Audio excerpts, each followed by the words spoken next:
بزرگ تھے، ساتھی فوت ہو گئے، تو ان کا بیٹا PI میں کیپٹن تھا، جہاز اڑاتا تھا۔ تو انہوں نے کہا بیٹا نماز پڑھ لیا کر۔ کہا ابا فرصت نہیں ملتی، بہت کام ہوتا۔ کہا اچھا چلو نماز کے وقت ایک آدمی کو دعوت دے دیا کر، 5 نمازیں ہیں، 5 دفعہ دعوت دے دیا کر۔ وہ کہنے لگا میں دعوت دوں؟ خود تو میں پڑھتا نہیں، دوسرے کو کیسے دعوت دوں؟ کہا بیٹا ایک تو میری مان لے، نماز کا انکار کیا تو یہ تو مان لے کہ چلو کسی کو کہہ دیا کر کہ بھائی نماز پڑھا کرو۔ کہا چلو یہ تو آسان ہے، میں کہہ دوں گا۔ تو اس نے اپنے ابا کی بات مان لی، ہر نماز پہ 1-2 کو کہہ دیتا بھائی نماز پڑھا کرو۔ اس کے والد فوج میں جرنیل تھے، یہ کیپٹن تھا، دونوں کی ملاقات نہیں ہوئی۔ 6 مہینے بعد باپ بیٹا کی ملاقات ہوئی تو دیکھا تو کپتان صاحب کی داڑھی بھی اور ماتھے پہ محراب بھی۔ انہوں نے کہا بیٹا یہ کیا ہوا؟ کہا آپ نے مجھے پھنسا دیا۔ وہ جب میں لوگوں کو کہتا رہا تو میرے اپنے اوپر اثر ہونا شروع ہو گیا کہ میں اپنے آپ کو ملامت کرنے لگا کہ اوروں کو تو کہہ رہا ہے، خود تو پڑھتا نہیں۔ کہ اس نے مجھے کھڑا کیا اور میں نماز پہ آیا۔ پھر ایک دن شیو کرنے لگا، شیشے میں کھڑا دیکھ رہا تھا تو میں نے کہا جب اللہ کو سجدہ کر رہا ہوں تو چہرے پہ نبی کی سنت بھی ہونی چاہیے۔ تو میں نے سیفٹی بھی پھینک دی، داڑھی بھی رکھ لی۔ تو تبلیغ کا کام کرتے رہنا، ہم فرشتے نہیں بن سکتے۔ ایک دفعہ ایک آدمی نے میرے اوپر بڑی چڑھائی کی، تم تبلیغ والے منافق ہو، کہتے کچھ ہو کرتے کچھ ہو، تمہارے قول اور فعل میں بہت فرق ہے۔ جب ان کا غصہ اتر گیا تو میں نے ان سے کہا بھائی 100 نمبر تو اللہ نے بھی نہیں مانگے، آپ کیوں مانگتے ہو؟ اللہ نے کہا ہے فمن ثقلت موازینہ، جس کی نیکیاں بڑھ جائیں گی گناہ تھوڑے ہوں گے تو پاس کر دوں گی۔ تو 100 نمبر تو اللہ نے بھی نہیں کہا کہ ایک گناہ تیرے کھاتے میں نہیں ہونا چاہیے۔ 100/100 نمبر لے گا تو جنت دوں گا، نہیں تو ریپٹ مار کے جہنم میں ڈالوں گا۔ تو 100 نمبر تو اللہ بھی نہیں مانگتا، اسے پتا ہے میرا بندہ کمزور ہے، کبھی گناہ کرے گا کبھی نیکی کرے گا۔ تو وہ کہتا ہے جس کے پاس 51 نیکیاں ہوئیں اور 50 گناہ ہوئے تولوں گا تو 51 جھک جائیں گے نا، 50 معاف۔ یہ مثال دے رہا ہوں۔ ہمارے علاقے میں ایک ذمہ دار تھے، وہ ذکر بھی بہت کرتے تھے، گالیاں بھی بہت دیتے، ادھر سبحان اللہ تیرے فلانے، الحمدللہ کے ساتھ ایک پھکڑ تولتے تھے۔ ساری زندگی وہ ایسا ہی کرتے رہے۔ جب وہ فوت ہو گئے تو کسی نے ان کو دیکھا تو انہوں نے پوچھا کہ میاں صاحب آپ کے ساتھ کیا ہوا؟ آپ تو گالیاں بہت دیتے تھے۔ خود ہی انہیں پوچھ رہا ہے آپ تو گالیاں بہت دیتے تھے، تو آپ کے ساتھ کیا ہوا؟ کہ اللہ تعالیٰ نے میرے ذکر اور میری گالیوں کو تولا تو میرا ذکر بڑھ گیا تو میری بخشش ہو گئی۔ اللہ نے بھی کاؤنٹنگ رکھی ہے، پرفیکشن مانگی ہی نہیں۔ اگر اللہ پرفیکشن مانگتا تو پھر آپ کہتے تم کرتے کچھ ہو کہتے کچھ ہو۔ اگر میں کہتا صحیح ہوں تو ایک نیکی تو کر رہا ہوں، اور کرتا نہیں ہوں تو ایک گناہ کر رہا ہوں۔ کیا پتا میرا رب میرے کہنے کے تو فعل میرے نہ کرنے کو معاف کر دے۔ بس ایک صورت میں ہے کام خطرناک کہ اگر میں اس کہنے سننے کو اپنی دنیا بنانے کا ذریعہ بنا لوں پھر خطرناک ہے۔ تأمرون الناس بالبر وتنسون انفسکم وانتم تتلون الکتاب، وہ یہ آیت۔ لیکن اگر میرے اندر اخلاص ہے تو پھر میں انسان ہوں، کبھی اچھا کروں گا کبھی برا کروں گا، لیکن میرے ذمہ صدا لگانا ہے۔ تو بھائیو اس تبلیغ کے کام کو کرتے رہنا، کرتے رہنا، اس سے ایمان بنتا ہے، ایمان سے دین وجود میں آتا ہے۔ دین کے 2 حصے ہیں، ایک عبادات ہے جس میں نماز سب سے اہم ہے، پھیری پہ ہو گھر پہ ہو نماز نہ چھوڑو۔ رمضان کے روزے ہیں، اللہ پھر رزق زیادہ دے دے، حج کرو، زکوٰۃ دو، لیکن عبادات بڑی محدود ہیں اور اس میں کثرت اللہ نے مطالبہ بھی نہیں کیا، بلکہ اللہ تعالیٰ نے اس میں اعتدال ہی کو پسند فرمایا ہے۔ اللہ تعالیٰ نے ہمارے نبی لمبی لمبی نمازیں پڑھتے تھے تو اللہ تعالیٰ نے روک دیا کہ ما انزلنا علیک القرآن لتشقی، میرے نبی میں نے تمہیں قرآن اس لیے نہیں دیا کہ تو لمبی لمبی نمازیں پڑھ کے تھکتا رہے، درمیانہ چل درمیانہ چل۔ اللہ کے نبی نے تبلیغ میں زیادہ زور دکھایا تو اللہ نے اس پر بھی کہا فلا تذهب نفسك عليهم حسرات، اتنا غم نہ کیا کر کے تو خود ہی ہلاک ہو جائے، مات نہیں، ایسا نہ کر۔ تو عبادات محدود ہیں اور اس میں اعتدال مطلوب ہے۔ سارا دن مصلی پہ بیٹھنا یہ اللہ نہیں دیکھنا چاہتا، اللہ یہ دیکھنا چاہتا ہے کہ تو باہر جاتا کہ میں دیکھوں کہ اب تو کیا کرتا ہے۔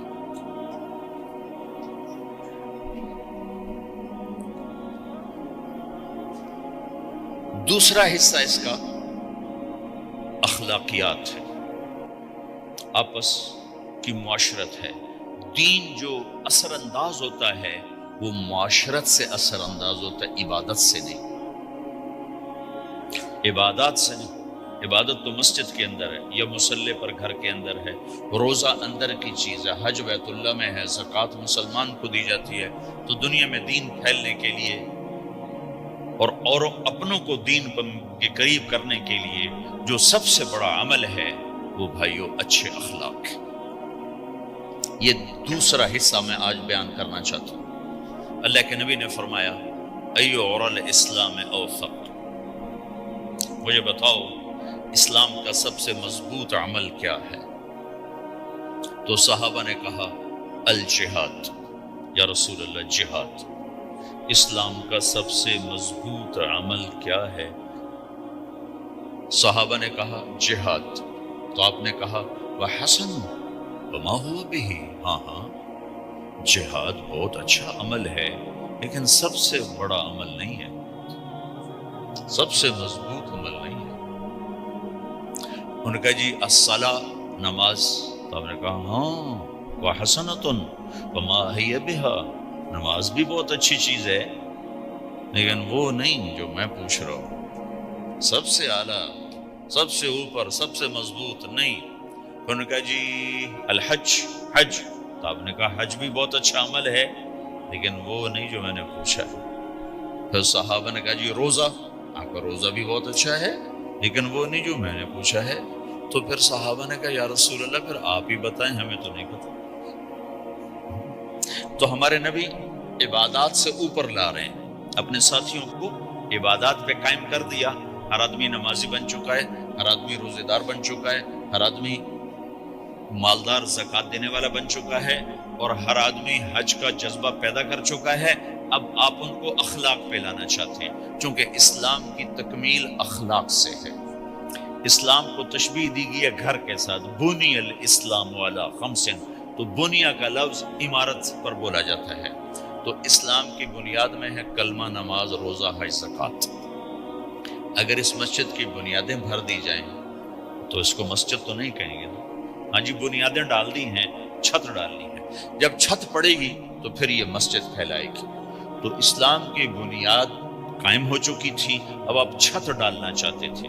چھت کیا ہے؟ وہ اچھے اخلاق ہیں، تو اب آپ ان کو اوپر لا رہے ہیں، اوپر لا رہے ہیں۔ تو آپ نے جب پوچھا تو انہوں نے وہی کہا جو انہوں نے ابھی سیکھا تھا، نماز، روزہ، جہاد، حج، لیکن آپ نے سب کی نفی کر دی، نہیں یہ بھی نہیں، یہ بھی نہیں، یہ بھی نہیں، یہ بھی نہیں۔ اچھا یا رسول اللہ آپ بتائیں۔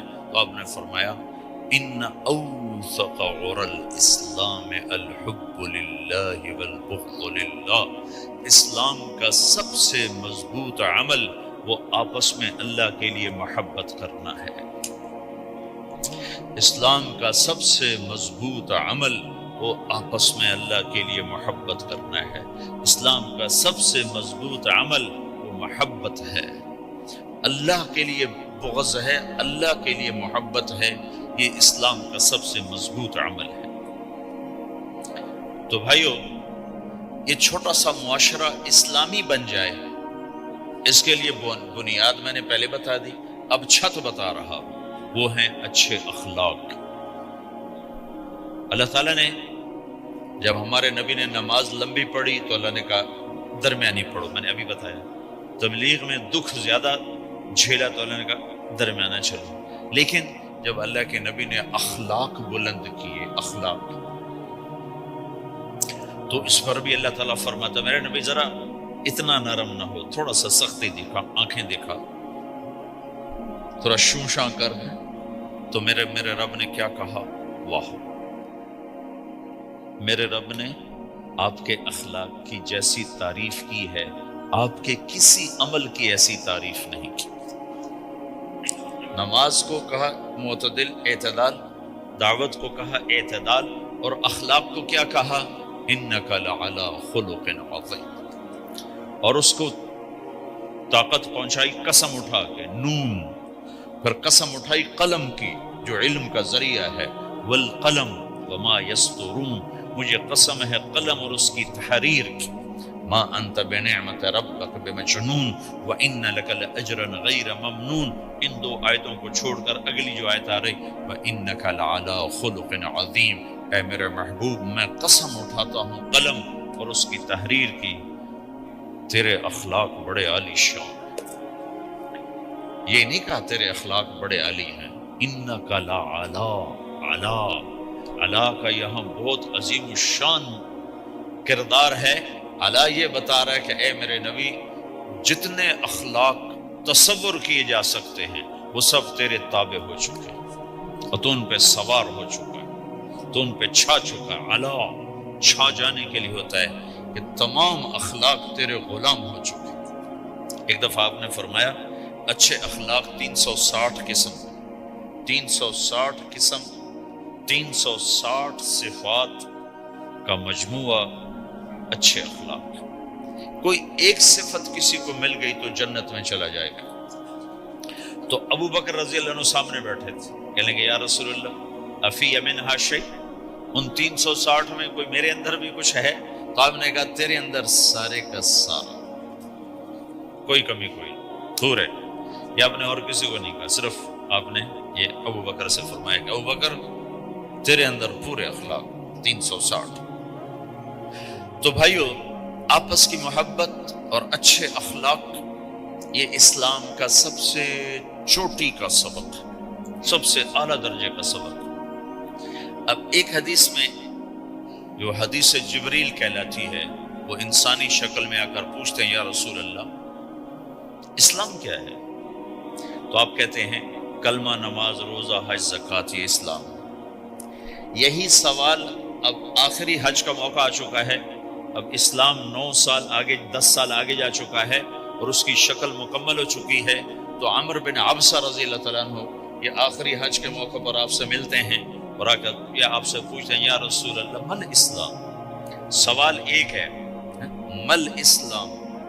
شروع میں مدینے کے داخلے کے شروع میں جبریل انسانی شکل میں آتے ہیں اور کہتے ہیں مل اسلام، اسلام کیا ہے؟ تو آپ کہتے ہیں کلمہ، نماز، روزہ، حج، زکوٰۃ۔ اب یہی سوال 10 سال کے بعد یا 9 سال کے بعد عمر بن عبسہ کہتے ہیں یا رسول اللہ مل اسلام، اسلام کیا ہے؟ تو اب جواب سنو، آپ نے فرمایا اطعام الطعام وطیب الکلام، میٹھا بول بولنا اور کھانا کھلانا۔